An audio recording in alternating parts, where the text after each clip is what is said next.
causes in the real world occur across a whole ladder of levels. The most famous one is from small to big. You've got little things like genes or a particular chemical or some small thing to measure. And then we can talk about looking at the broader landscape of the situation and say, see, this effect that we're observing is due to this little teeny tiny component within it.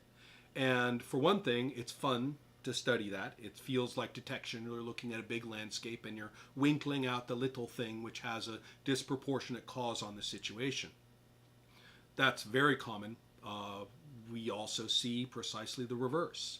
We can talk about the broader range of a person's behavior over a long period of their life and then talk about that as the causal condition under which this particular tissue phenomenon in their body has had a disproportionate effect on their health. So that's exactly the opposite. We're talking about a larger scale in time and space and then talking about some effect that it's having on a smaller scale operation in that person's body. All of this is occurring simultaneously, of course, through all the levels that I have depicted.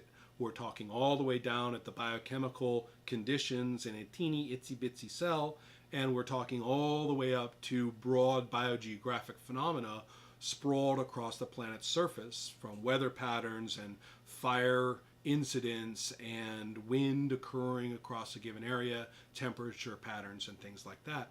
All of this is occurring at once, and all of them are causes. To focus on the more famous one, looking at a little impact that has a big broad effect across a larger scale, tends to get most of the attention. And it has its name. It is, technically speaking, this is reductive cause. And that has led to a lot of accusations of science as being reductionist, but especially in biology.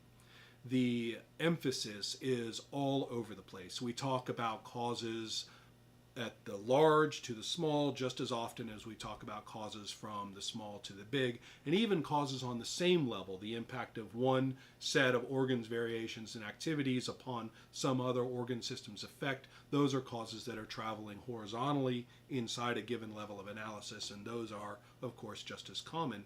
And there is no way really to accuse biology of being reductionist in this sense relative to any other direction of cause.